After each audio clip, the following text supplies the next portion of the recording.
Hey everybody. Big day, big day. What? What's that? Hmm?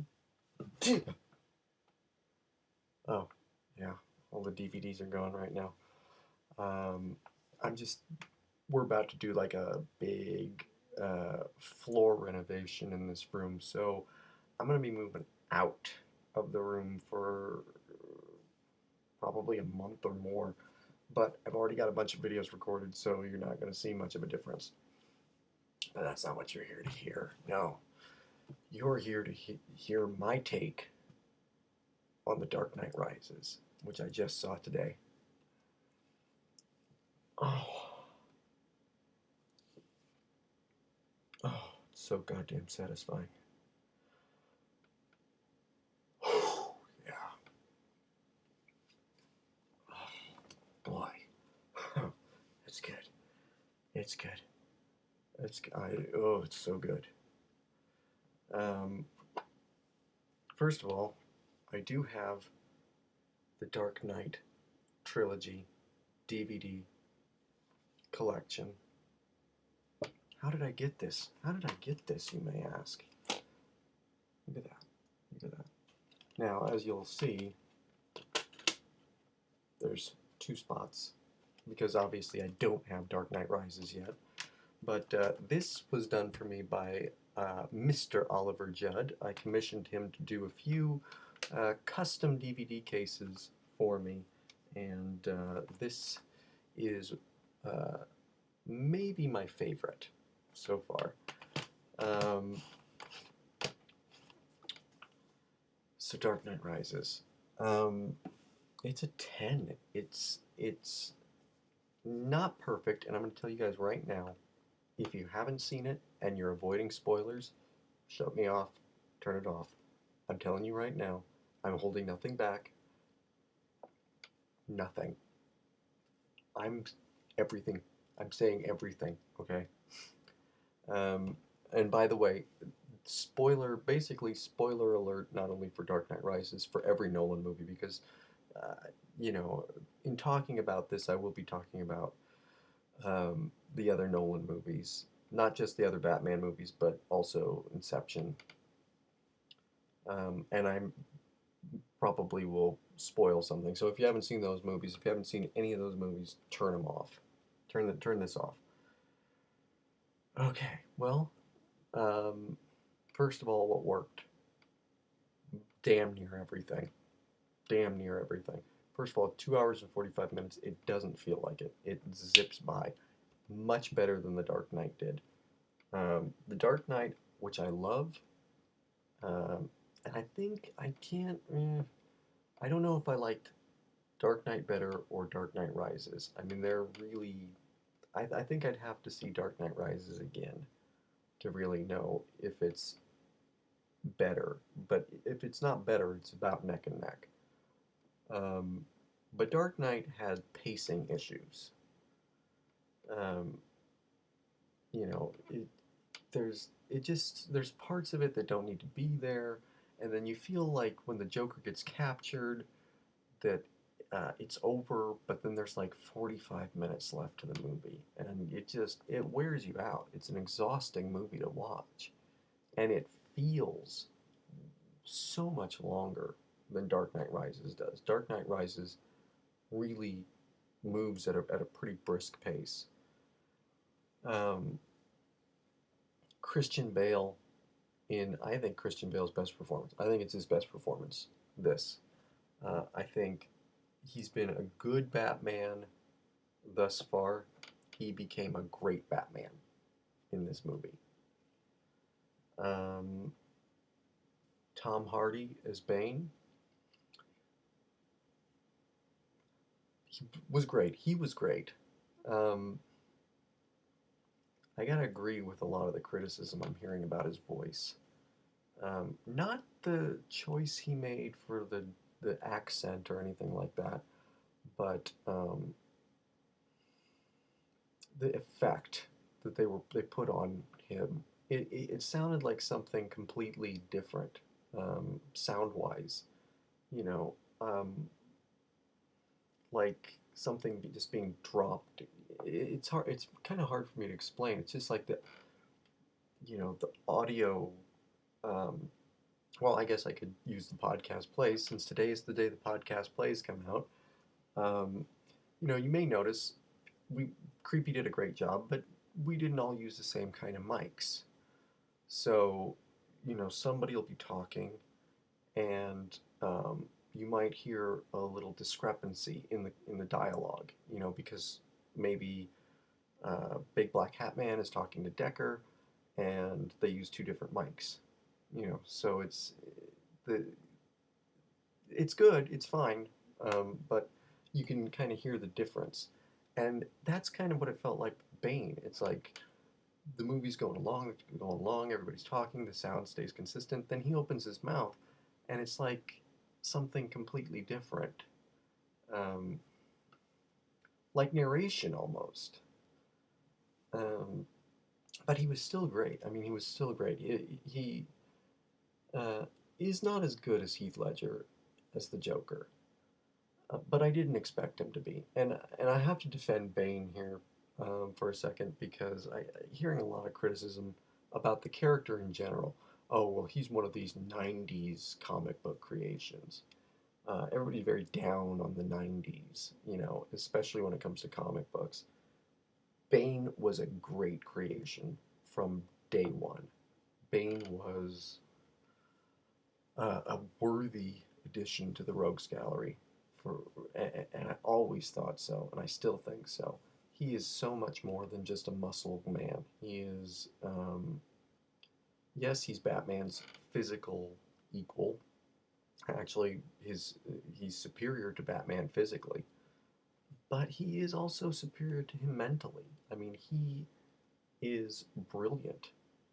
He's all muscle, but he's from here on up, he's all brain, and he's a brilliant villain. I mean, he's really got this diabolical plan that he doesn't come up with completely on his own, and I'll get to that in a second. But um, he's a great villain. A really, really top-notch villain. One of the best.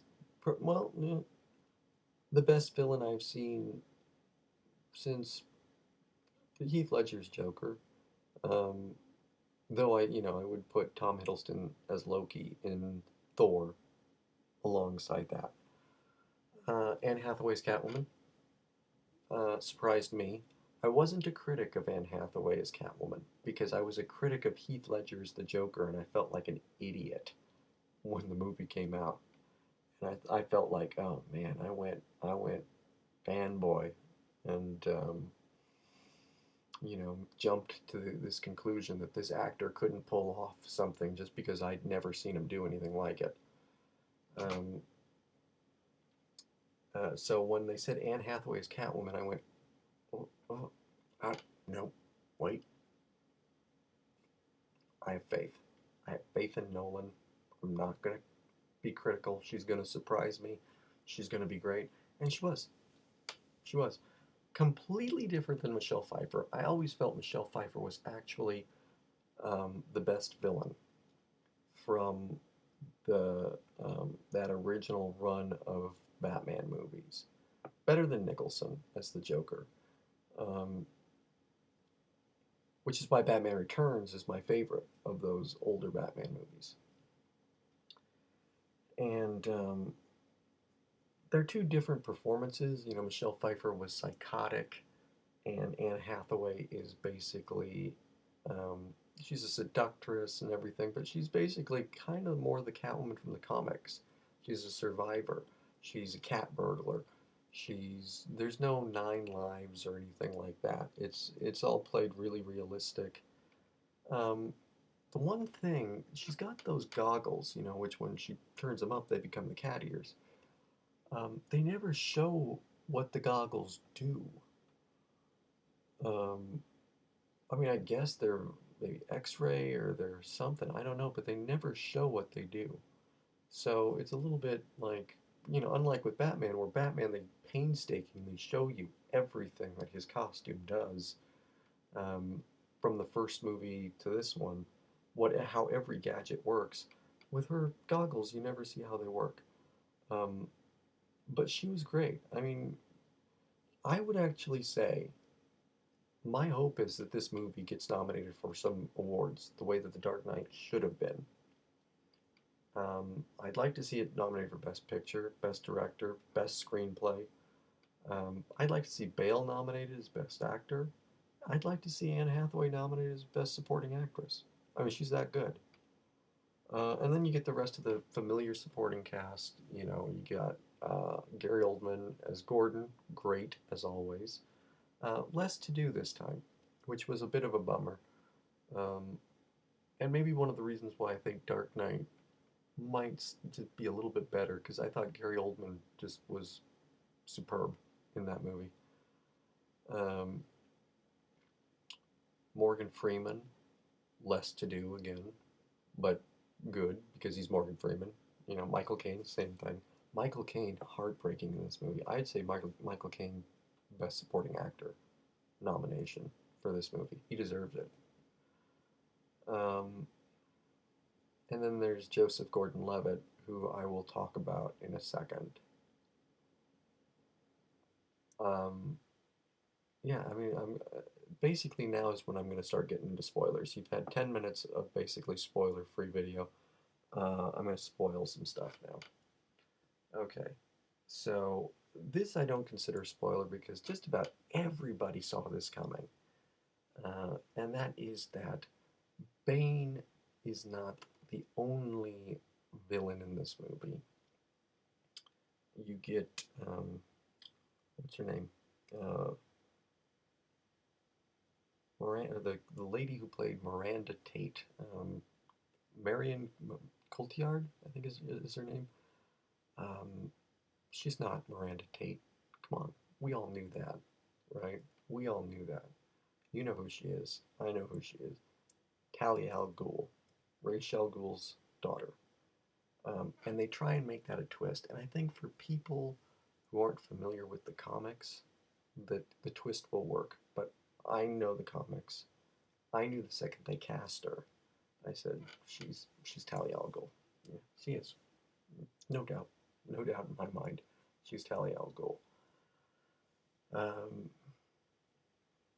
and she's really good as Talia al Ghul. I mean, really, you don't, even though I knew who she was, um, I didn't suspect her. Um, I knew who she was, but at the same time, I could forget, and I could get swept up in the deception of who she was pretending to be. Um, she's a great villain in the last maybe 15 minutes of this movie. I mean, really um, pulls off that character really well. Brings it back to Batman Begins. Um, Now I'm going to spoil the end, and I'll talk a little bit more about some other things, but I'm just going to get this out of the way and spoil it. The two twists in the movie, and the first I'll talk about Joseph Gordon-Levitt. Um, he's Robin, but he's not Robin. Basically, at the end of the movie, it's referenced that his first, he plays the character John Blake, who's a cop in Gotham City, and has a lot to do in the movie. I mean, he's one of the big characters in the movie. But it's revealed that John is his middle name, and his first name is Robin. And by the end of the movie, uh, Batman is presumed to be dead, and Robin inherits the Batcave. And so it's implied that now he's going to become Batman. Um, I liked this and I didn't. I liked it that, you know, Batman has inspired somebody to take up his mantle and that this is going to, you know, they've got the bat signal back on the roof of the MCU, which is cool. Um, that Batman is going to carry on. Um, I liked it, and the thing is, it's the throwing in of the name Robin. Um, I don't mind the liberties taken with a lot of these characters. With that one, though, I think that Robin could have actually been in this movie. I always thought that there was a way to do it. Um, and this felt a little bit too far in the sense that, you know, that's not Robin. You're just basically paying lip service. And um, it didn't bother me. It's not like a major criticism. I mean, it was a fun little moment when they say his first name is Robin. But, I don't know. It didn't strike me as a genuine moment. The other thing is as I said, Batman is presumed dead. He basically, there's a ticking time bomb. They can't disarm it. It's sort of that classic movie cliche where, okay, now the hero has to sacrifice himself. So he takes the basically the Batwing. I'm not going to call it the Bat, it's the Batwing. And he flies it over the ocean and blows up. So Batman's dead. They have a funeral for Bruce Wayne, where Michael Caine just is brilliant and so heartbreaking and everything. But they had established it earlier in the movie that Michael Caine said that during that 7 years when Bruce was abroad in Batman Begins, that Alfred would take vacations, and that he would always go to this cafe, and he would think that he saw Bruce, but then it wouldn't be Bruce. And at the end of and he said he hoped that Bruce would never come home. He wanted Bruce to be out there finding a life. He knew there was nothing for him back in Gotham but pain, and that he would find a life, that he would maybe get married, um, and become the man that his parents really would want him to have become. Um, and um, basically, what happens is at the end of the movie, Alfred goes to this cafe and he's sitting there and he looks over and there's Bruce with Catwoman, with Selena Kyle, and Bruce just goes, smiles at him and nods, and Alfred smiles and nods, um, and it's a nice moment.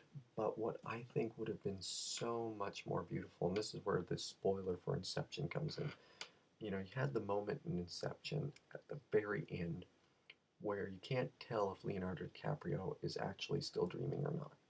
Where that little top is spinning and it's spinning and it's spinning and it's spinning and it's spinning, and you think it's just maybe it's slowing down, maybe it's shaking, it might be about to fall, and then they cut to black. So it's left up to us to decide: is he still dreaming? Did he ever wake up? They could have done that here. They could have had the back of somebody's head, maybe the back, maybe even Christian Bale, you know, but he never turns. And, you know, maybe it's really implied that that is Bruce Wayne, but Alfred just chooses to believe it is. Chooses to say, Bruce didn't die, that's him. And I think that would have been such a wonderful moment for that. Um, they went for the more hopeful thing. The more, no, no, no, Bruce survived, happy ending. Nobody dies. No good guys die in this movie, despite what everybody had heard that Batman would die. Um, Nobody does. No, everybody lives. And I thought it was a different kind of a thing than what I was hoping for, because I thought this was a chance to do something that no comic book movie had ever done, which was to kill off the hero. And they didn't do it. And they could have, like I said, had their cake and eaten it too by just implying that Bruce had lived. That said, I mean, these are minor quibbles that I have. I still was smiling at the end. I found it charming that they did go for the hopeful thing, because the movie is so dark and so bleak, and they have at the end it works out for everybody. It's there's a happy ending for everybody, um, or as happy an ending as you're gonna get. Um, this movie really does show, and it's great because Bale is not wearing the mask for most of the movie. There's very little Batman in it, um, and yet he is Batman in all of it. He's learning to become Batman again, and that's what I loved about this series of films. He didn't have to be wearing the mask all the time. You know, with the Tim Burton movies, um, and definitely with the Schumacher movies, um, if they're not wearing the parts where he's wearing the mask are the only parts that are watchable in the Schumacher movies. Um, and then the parts where he's wearing the mask in the Burton movies are the most interesting parts. Here, it doesn't matter if he's in the mask or not. It's actually very much akin to what Robert Downey Jr. does with Iron Man, where if he's not wearing the armor, I'm not bored. I'm not waiting like, all right, when are you gonna put the fucking armor on? That's all I care about. Um, the journey of Bruce Wayne is what we get invested in, and it pays off, and it's great, and it's brilliant, and I loved every second of it. This is one of the most satisfying conclusions to a trilogy that I've ever seen. Um,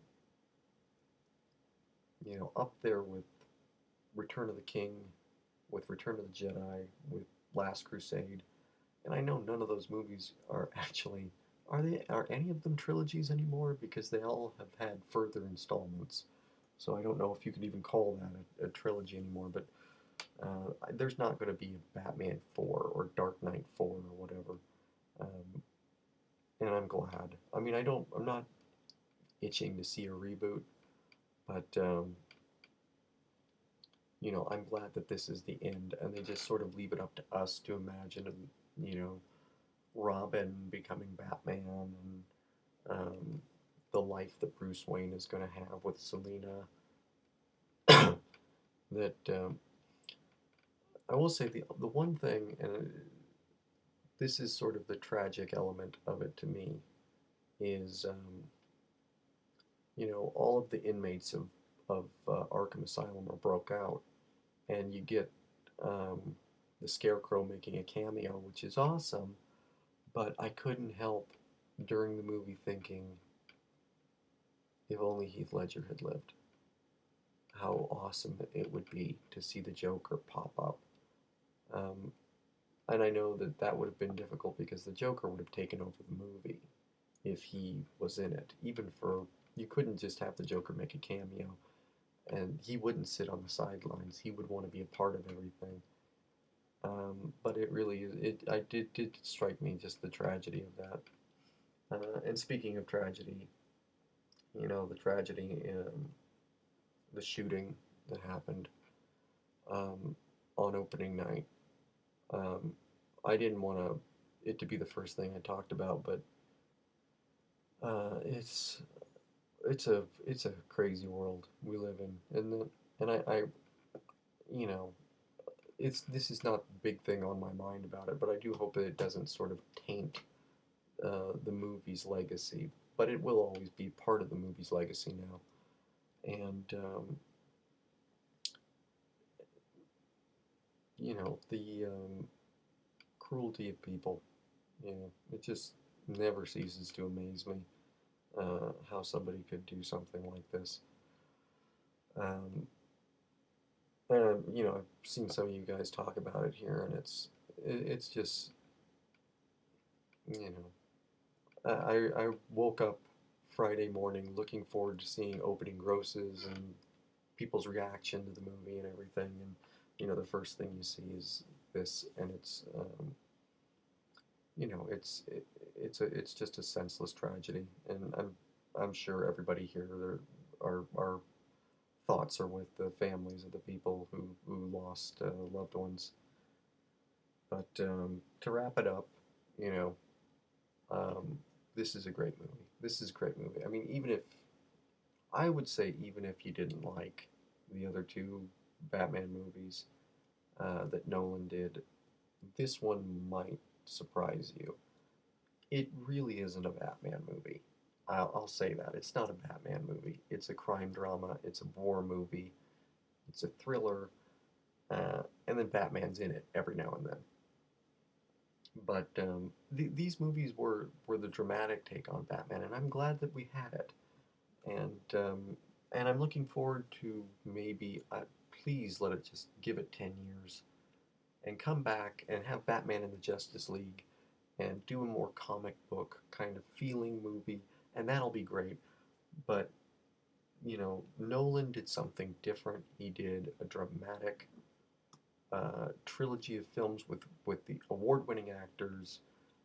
Really, just these movies had balls, and they changed the game, and in some ways for the better, in some ways for the worse. But I still think it's the films on their own. All three of them are perfect 10 movies, and this was a very satisfying conclusion to that whole series of films. So that's it. If you haven't gone and seen it, what the hell are you waiting for? But now you know everything because I've spoiled it for you.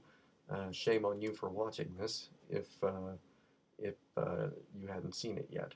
But still, even if you haven't seen it and I've just spoiled everything, it's still a satisfying ride. So go check it out.